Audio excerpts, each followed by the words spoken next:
Let's get down to business. We've posted quite a bit about the mayor's plan for homelessness. It is such a hybrid of people from all over that everyone is driving in their style, but individually.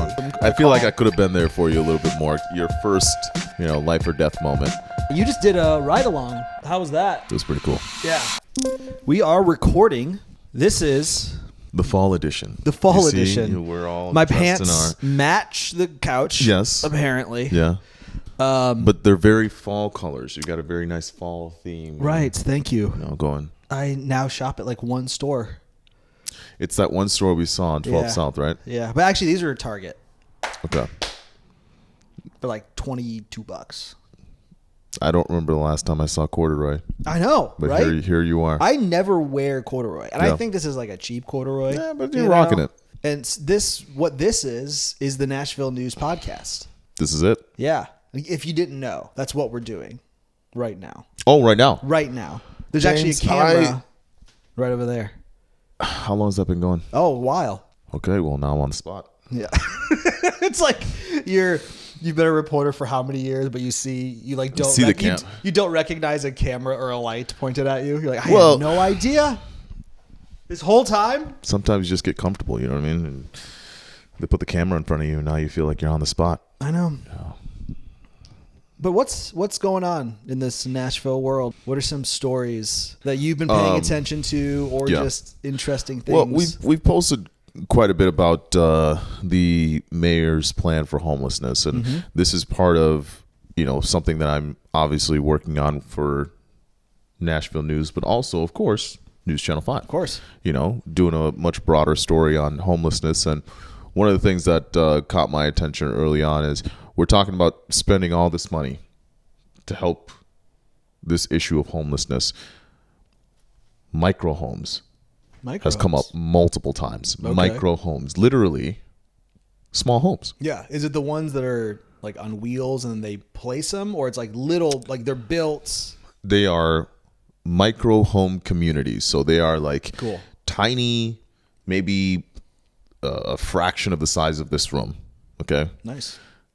But you get a place to your own. Yeah. With a lock, which is huge for a lot of people. Yeah. Just you ask some of these folks, because I have at this point working on these stories, I ask them, what are some things that you look for?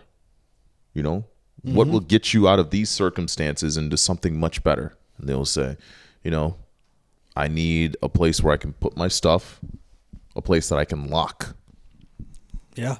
That way they feel secure, not only because their stuff will be secure, but they themselves will feel safe, and they don't have to look around their shoulders to see what's going to happen next. It's like, no, you can be in this one place, right? And this is a place you can call home for the time being until you can find something that's more long lasting. And what is the city doing because that's a solution. So what is the city putting towards the solution? That solution?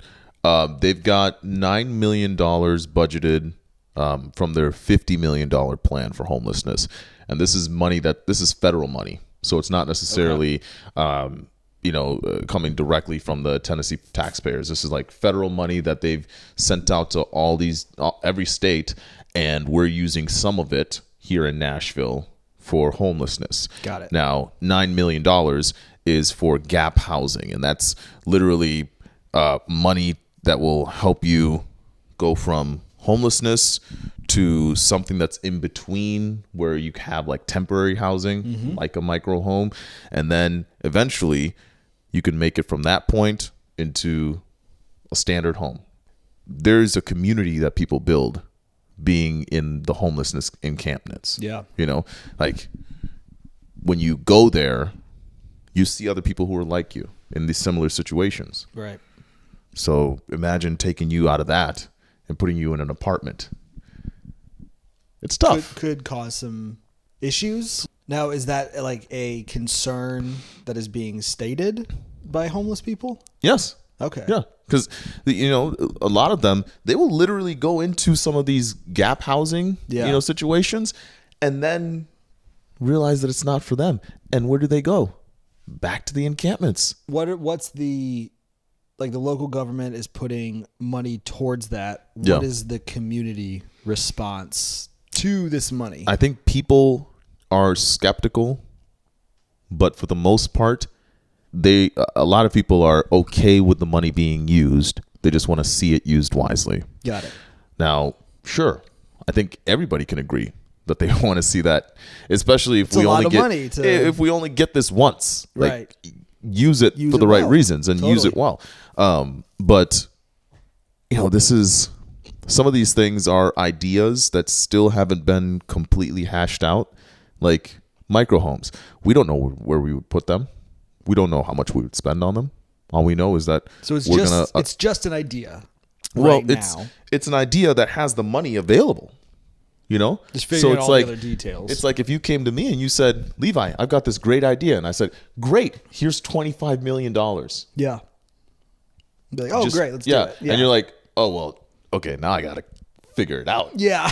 You know? yeah. Like, So that's okay. where they're at right now. Yeah. Is there anyone that you're able to talk to that could like give active updates on that? Absolutely. Cool.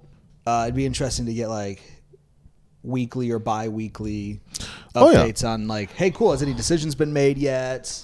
Well, and this is the thing is that council has already approved this money, so this money is just there. Okay. With So now it the just has to be city. put to use. Yeah, the money's already there with the city. It's just people have to raise their hands and say, okay, I know how I would spend this money. Just give me X amount and I'll do the rest. Got it. And there are some nonprofits around the city who are saying, yeah, I mean, we've been doing some of these programs to help homeless people.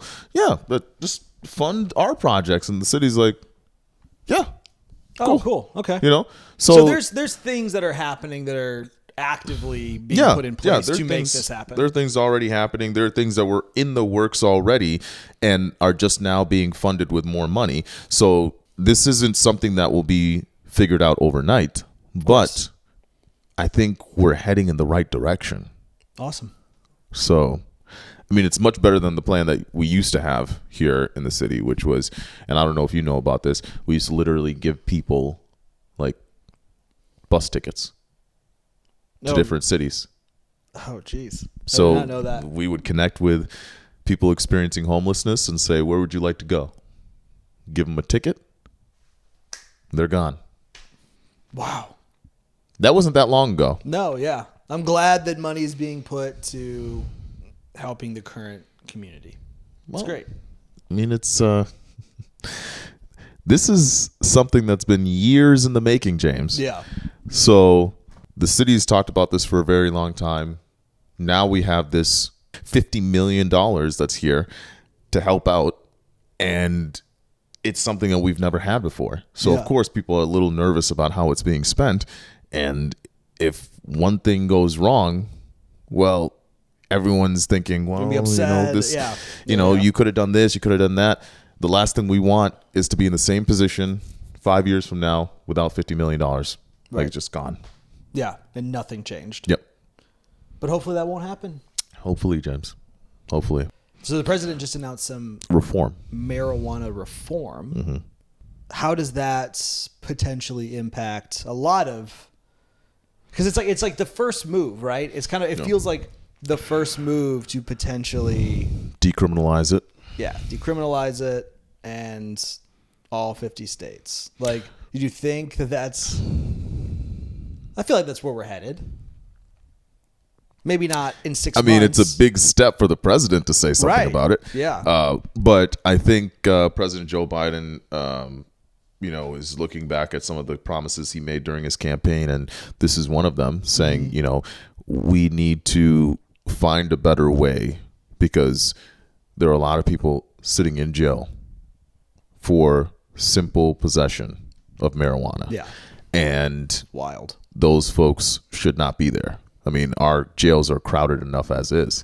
So the idea of having marijuana be legal in so many states in the country, and yet you can be in jail for possessing it. I think Yeah. President Biden's saying, there needs to be some sort of change, and he's calling on all governors around the country to to follow. Yeah. To follow his lead. That's great. Governor Lee has already said that he is open to the idea. Great. Yeah. Which I think we're already seeing marijuana decriminalization in Nashville. We're already seeing the district attorney say, we're not going to, charge you or put you in jail for a simple possession. Right.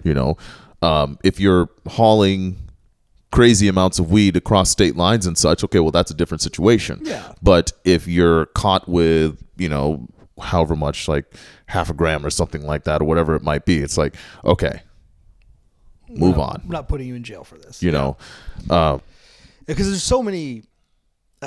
Even on Broadway, there's little CBD stands, and that's it's an like interesting part of it. We're like right there. There's the Delta this, Delta that, THC, maybe. There's so many things. It's like, wait, what is this? What am I taking? You see it, and it throws people off. Like whenever I have people visiting in town, they look at it and they're like, "Wait a minute, on the street? Y'all are selling it on the street?" Yeah. And the reality is, it's not the same thing as straight up weed, but it's not too far off. It's either. not far off. Yeah. So people are walking around and they're thinking, and it looks the same. Like they're selling these joints and everything. And what do you know about this, James? I don't know anything. Well, about yeah, this. I know. Okay. But they're just selling, and you smoke it, and it's legal, and it's right on Broadway, and you're walking by cops, and you're like, this doesn't feel right. No. But they stood next to the stand. Yeah. That's selling it, but it just feels weird, even though I know it's legal. We see it all the time. The cops will stand right next to it. Yeah. My man will buy something and then just light up right next to the cops. You're like, what? Yeah. like shield yourself, man. Yeah, it's like walk a block down the road before. My goodness, there are plenty of alleys, okay? Plenty. But no. I remember, this was maybe 2 years, 2 years ago or less than 2 years that those CBD vendors have been out there? Has it been longer than that? Oh, I don't know, because you're talking about the time when I wasn't here. Oh, right. Yeah. I don't know either. I feel like they're semi-new. There was one time where I remember seeing one cart. Okay. And then that right there threw me off. But then maybe 6 months later, it's like 5 or 6 carts along the same stretch of Broadway. Yeah. Wait a minute. Yeah. They probably figured, okay, there's some money in this. People are, I don't know, whatever buzz they might get. It was legal enough. It's legal enough in Tennessee. That's what it is. Illegal enough. It's legal enough so for people you not to go to jail. Yep. Weird. But I'll tell you this. I'm not chancing it. You're not chancing it. Yeah. You're like, no, thank you. If I'm driving and I get pulled over and someone says, this smells like weed, and I say, sorry, officer, this is actually Delta, whatever. Yeah. Right. Come on now. Yeah. That is the weird part of it. Because you're like, are they... There's still the stigma mentally that I can't be in front of police with this thing. Well, think of it this way. For weed, if you smoked weed and you got behind the wheel of a car, okay? Right. You could be charged with driving under the influence. Right. What about Delta? I actually don't know. We might need to figure this question out. Because, I would think it would be the same thing. You would think so. But also, can they test for that? Because they have the breathalyzer for alcohol. Do they have a weed breathalyzer? They don't have. It's not a breathalyzer, but they draw your blood during the traffic stop. Like, sir, could you? Here it is. But yeah, you just did a ride along.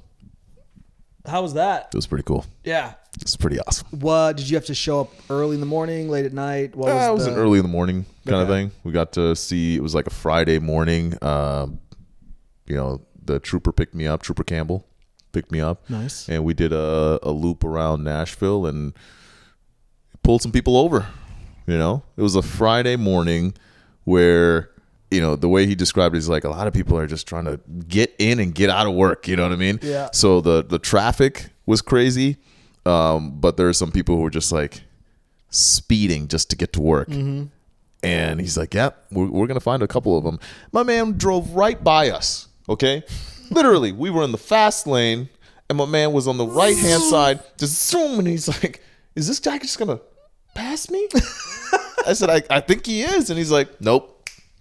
Yep. Hit the lights. Yep.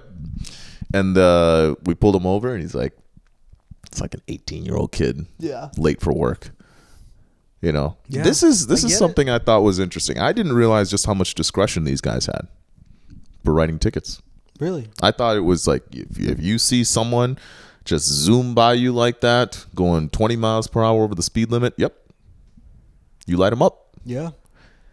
Apparently not the case. He gets to decide. I mean, I've been pulled over Yeah. and gotten the ticket and also not gotten the ticket. You bat your eyes? Yeah. Do one of those? Officer, please. But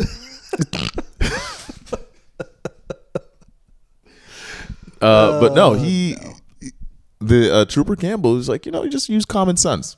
He uses discretion. He says, use common sense. If he looks in a car and he sees that someone has 3, child seats in the back, and they're fumbling through their purse trying to find, their ID, and there's like 2 spare tires on the van, and it's a 15-year-old, 20-year-old car. Right. He's like, listen, they probably won't be able to afford a $300 ticket. Like this could make them. This could break them, if you will. Yeah. So he's like, yeah, might just give them warning. Bottom line is, you're trying to change habits, not trying to punish people. And I thought, this is opening my eyes here. Yeah, it's a great way to think about it. And Trooper Campbell made a point of saying, not all law enforcement thinks this way. Yeah. There's some people, they figure just got to get your stats up, write as many tickets as you can. Where other people are like, we're trying to change driving habits. Think about it, James. There are times that you've been pulled over that stay with you to this day. Of course. Yeah. Yeah. Maybe even as early as when you first started driving. Yeah, which is the most terrifying time to get a You ticket. might not remember what you had yesterday for breakfast, but you remember that traffic stop when you were 17 years old. Yep. And that probably changed the way you drive. Yeah. This is what they're trying to do. They're trying to change your driving habits. Now, I drive more like I drive different, but I still text the whole time. So We're gonna have to talk about that one. We're gonna have to talk about that one. Every time I leave, if it's like I'm in front of my family or my parents, I'll be like, "All right, I'll see you later." Like if I'm hopping on the road for something, I'll literally make a joke about the movie I'm about to watch or the text message chain I need to be a part of for the next 3 hours during my drive, and then I leave them, and they're like, "Wait, was he serious?" No, I'm not. I listen to podcasts though. That's my drive. Podcast, or I will turn on a TV show and just like listen to it. Yeah. I do the same thing with movies. Yeah. If I know the movie or the TV show really well, just like I can imagine it in my head, and that's entertaining while I drive. I'll put an episode of Seinfeld on any day. Yeah, it's the best. And I'll just go line for line with that stuff. Oh, you will. You will. Doesn't end. Troubling. So tell me, like, when you were on the ride along, how many traffic stops? And also, were there some nerves in the car? Absolutely. Yeah. I mean, Absolutely. I would be very nervous. We stopped, I think, 6 people. Okay. And Trooper Campbell's walking up to the car. And I have my phone out recording because I want to get the shots of everything. And then at some point it dawned on me, I may record something that I don't want to see because anything could happen. Yeah. You get a disgruntled driver. Next thing you know, I started planning what would I say on the radio. Just worst case scenario. We got a trooper down at. Where are you, sir? I'm not quite sure what intersection. You know that I went to Citizens Academy for Tennessee Highway Patrol, so I'm Trooper Ismail. Not quite. But I did have a chance to. It was like 7 weeks of classes. and learned quite a bit, but felt at that moment when we were in the car, I felt like I had zero training whatsoever. Yeah. Because you cannot, like, I can't train the way that these guys train. I took 7 weeks. These guys do it for years Right. of traffic stops. Yeah. They know what to expect. They know the signs. Oh, man. The moment he came back and he said, yeah, the driver's a little disgruntled or a little upset because I pulled him over. I was like, should I be ready for something? Like, you're going back over there? You're going back? You know, why? Why would you do this? I got nervous. Yeah, what am I supposed to do? Yeah. So, no, we pulled over a few people, and then there was one where he pulled over, and as soon as he got to the car, I just see him laughing, like he knew the driver. Yeah. And I'm wondering, what in the heck happened? Apparently, the person in front of us, they ran a red light. So I'm over here thinking, oh, we got him. We got him. All right. Hit the lights, And he does. And he goes up to the driver's side door. And the woman's like, the woman's son is sitting there in the passenger side. And he's like, Mom, you ran the red light. And Mom's like, no, I didn't. She's like, then why is the trooper right there? And Trooper Campbell just starts dying laughing so hard. And he comes back and he tells me what happened. Why is the trooper? It's funny. Great. He's like, yeah. He's like, well, of course you ran the red light. He's right there. The kid's like, you can't talk your way out of this, Mom. Yeah. Well, I mean, didn't get a ticket. Which is, like he said, slap on the wrist, just change driving give habits. The tickets to everyone. She'll remember that. Oh, yeah. Like she's this close to getting a ticket. She's going to look twice at those red lights now. I like anytime there's the yellow, which I think everyone does this. It's just do you speed up or slow down? What is it with Nashville? Nashville driver. Here's my actual theory. Yeah. Is if you go to a city like New York or even Chicago, which I've driven a lot in Chicago, everyone there is driving the same way. They're all driving very aggressively, but they're driving the same way. Where in Nashville, it is such a hybrid of people from all over the United States that everyone is driving in their style, but individually. I see where you're going there. Yeah, I'm going to be a Florida driver. Like I'm going to be really passive or really aggressive or really everyone has their own version of it based on the city they came from. And Nashville is just a stew of people from all over. But they all drive the same when it comes to speeding through red lights, because we've seen that a number of times. Oh, yeah. But we almost lost our lives, James. Oh, we did. Oh, dude, we did. I know. It gives you anxiety thinking about it. Woo! And I remember. I actually haven't even told my parents about that. You haven't told them? Maybe not. Well, I mean, it's not a podcast now. I guess now, it's on the record. But no, that car, we pulled out green. It was green. It was green? And I waited too for a second. Yeah. Turned green, started to go. My man.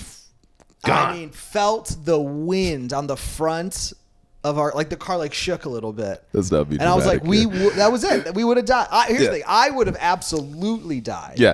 I liked how you kept on saying, we. I was like, Levi, we would have died. I said, we nothing. I was in the passenger seat, my friend. This man was coming. You would have been severely injured. Yeah. No, I know. Possibly dead. I know. But it was the first real, wow, that would have been it. If I would have not hit the brakes, just. Yeah. Whew. We did take a quick moment there. Oh, we took a moment. Yeah. It was well, you know what? I should call my mom. I should give some family and friends some. I feel like I could have been there for you a little bit more because I know we were both shook it up. Well, we yes, but that was no. You said that was your first, scare. Yeah. Life or death moment. What did you say? I don't even remember. No, I remember saying, well, it's probably my fifth. Yeah, get over it. Completely disregard your feelings. It's it's probably my fifth. It's probably my fifth. You're fine. Yeah, you'll be fine. Everyone remembers their first, you know what I mean? So. Their first near-death experience. Yeah, that's what I meant. Let's get down to business to defeat the Huns. What was that I don't remember her name. that video that you showed me. It was amazing. It was really great, but it was a local Nashville mom, right? She lives in posted, Nashville. yeah, she posted a video of her daughter Yeah. singing along. And what was it like? Was it Disney on Ice or something? Yeah. Yeah. Daughter was singing. Had over 9 million views. One day. Yeah, and that was like 2-3 hours. Really? Yeah, Jeez. dude, it took off. She killed it. You know where we haven't gone yet? Where? Together, at least? Oh. Where? Cheekwood. Cheekwood. Isn't that where the pumpkin festival is? Yeah. Well, it's the Cheekwood Harvest Festival. Oh, okay. Yeah, where all the pumpkins are and everything. Got it. Megan, our friend Megan, she went, was it last week or so? I don't know. Yeah, she went last week. Did you have fun? Yeah, she said she had a blast. Good. Taking all the pictures. Because that's what you do. All the pictures. You show up, drink some beer and look at all the pumpkins. And take some pictures. Sounds like a good time. Some cute fall stuff. Yeah. Do some of these. Yep, just like that. Flip the leg back. Yeah. Just wear some fall colors. Yeah. Good to go. Maybe some flannel.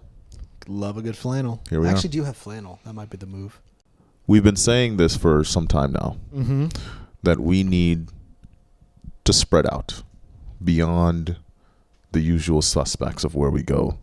Downtown, Midtown, Wedgwood, Houston area. Yeah. Different place. Like we need to come up with a list of different places to go. I know. Well, we should use the Nashville app to do so.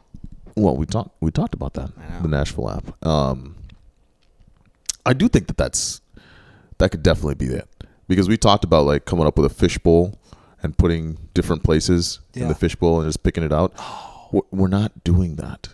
Dude, you know what would be a great feature for them to add? What? Is you put a list of places into a list, and then you can click a button. Just random? And it randomizes it and selects one for you. Wow. That's actually not a bad idea. I'm going to tell her right now. No, don't tell him right now. You're busy. That's such a good idea, though. Yeah, we'll write it down. One of the things, Loretta Lynn. Yeah. You did a video on it. I did. Loretta Lynn is actually a web. I still don't believe you. She is. I genuinely, I know that's her last name. Yeah, I genuinely don't know if we're related. I've heard that we are, like, super, super, super distantly. I cannot prove I can see it in your eyes. Oh, I can see it in his eyes. You can't see. Yeah. You can't see it in anything. No. You've got the web eyes. I have no proof of this. No proof. But so it was Loretta Webb Lynn. Yeah. Look at that. Yeah. She Or lived to probably 90 Loretta years Lynn old. Webb. No, Lynn is her. Webb would be her maiden name. Oh, yeah, right. Yeah. Nashville just lost one of country music's most beloved stars in Loretta Lynn. There's so many songs that I completely forgot she sang. Years old, but most of all, You she know? was a mother. She was a What are friend you doing? and a music icon. Great.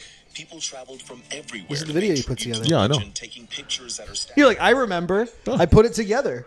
She lived a fascinating life. Extremely. I didn't realize just how empowering her music was. Yeah. And I wrote that line or whatever about how, she wrote for women, but she was loved by everyone, because like she wrote these songs talking about all these different things, like her husband, divorce, love, and, sex, alcohol, Everything. birth control. It's like, She really did. She She just- talked about everything. she talked about real things that people experience, as opposed to the idealized, love ballads and all that type of stuff. It's like, no, we'll talk about real stuff that we Yeah. go through. And it- those songs, she still like had the ballads yeah, musically, but then the lyrics were just like tugged. brutal they tugged at you. in a good way oftentimes. Yeah. What was that? That's a legacy right there. What was the song? She said, "You ain't woman enough to take my man." Oh, yeah. I felt that. Yeah. You know what I mean? Loretta Lynn. God bless her soul. This has been fun. This has been a good podcast. I think we accomplished quite a bit. We did. Yeah. I'm gonna get out of here now. Cool.